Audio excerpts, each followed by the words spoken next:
आज हम लोग बात करने वाले झारखंड के देवघर जिले में स्थित बाबा बैद्यनाथ धाम के बारे में। इसकी शुरुआत कैसे हुई और इसका रहस्य क्या है, चलिए जानते हैं बारीकी से। देवघर का बाबा बैद्यनाथ मंदिर, जिसे कामना लिंग के नाम से भी जाना जाता है, भारत के 12 ज्योतिर्लिंग में से एक है और इसे शक्तिपीठ भी माना जाता है। यह मंदिर शिव शक्ति का मिलन स्थल कहा जाता है। यहाँ शिव और शक्ति एक साथ दोनों विराजमान हैं। मंदिर से जुड़ी कुछ मुख्य बातें।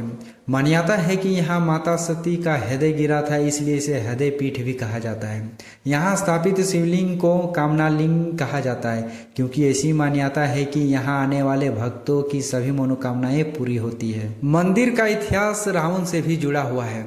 रावण के कारण ही बाबा बैद्यनाथ को इस जगह पर स्थापित किया गया है। मंदिर के ऊपर लगा पंचशूल, जिसे रावण की सुरक्षा की प्रतीक माना जाता है, मंदिर को प्राकृतिक आपदाओं से बचाता है। मंदिर के गुंबद के अंदर शिवलिंग के ऊपर जड़ी चंद्रकांता मणि से पानी की बूंदें लगातार शिवलिंग पर गिरती रहती है, जिसका रहस्य आज भी बना हुआ है। देवघर में श्रद्धालुओं की आस्था जबरदस्त होती है। हर साल सावन के महीने में लाखों श्रद्धालु यहां आकर बाबा पर जल चढ़ाते हैं, जो सुल्तानगंज से पवित्र गंगा जल लेकर पैदल यात्रा करते हैं। लेकिन हमारे मन में एक सवाल आता है कि आखिरकार यह शिवलिंग यहां आया कैसे और इसके पीछे का क्या कहानी है। कहा जाता है कि एक बार राक्षस राज रावण ने हिमालय पर जाकर शिव जी की प्रसन्नता के लिए घोर तपस्या की और अपने सिर काट काट कर शिवलिंग पर चढ़ाने शुरू कर दिए।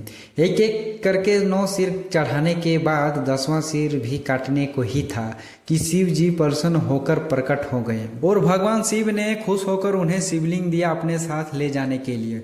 रावण जब शिवलिंग लेकर लंका जा रहा था तो देवताओं की चाल से उसे शिवलिंग उसी स्थान पर रखना पड़ा जहां पर माता का हृदय गिरा था। यह भी कहा जाता है कि माता सती का हृदय देवघर में ही गिरा था, इसलिए इस स्थान को शक्तिपीठ भी कहा जाता है। शिवलिंग उस स्थान पर रखने के बाद में रावण ने शिवलिंग को उठाने की बहुत ही कोशिश की, लेकिन शिवलिंग वहां से हिला तक नहीं। चलिए अब जानते हैं कि देवघर के मंदिर में प्रवेश करने के कितने दरवाजे होते हैं। बाबा बैद्यनाथ धाम मंदिर में दर्शन के लिए 4 द्वार हैं, जिन्हें सिंह द्वार, पूरब दरवाजा, पश्चिम दरवाजा और उत्तर दरवाजा कहा जाता है। श्रद्धालु इन द्वारों से मंदिर में प्रवेश करते हैं और भगवान के दर्शन करते हैं। सावन के महीने में बाबा बैद्यनाथ धाम में सावनी मेला लगता है, जिसमें लाखों श्रद्धालु कांवड़ लेकर गंगा जल भरकर यहाँ आते हैं और बाबा बैद्यनाथ धाम को जल चढ़ाते हैं। यदि आप बाबा का दर्शन करना चाहते हैं तो देवघर रेलवे, हवाई जहाज और बस के माध्यम से आ सकते हैं। देवघर जंक्शन से बाबा धाम की दूरी 4.5 किलोमीटर पड़ती है, जो 15 मिनट का समय लगता है, और यदि आप हवाई जहाज से आना चाहते हैं तो 9 किलोमीटर पड़ती है, जो 23 मिनट का समय लगता है। अपने जीवन काल में एक बार जरूर दर्शन के लिए जाना चाहिए बाबा धाम। चलिए मिलते हैं अगले वीडियो पे। धन्यवाद।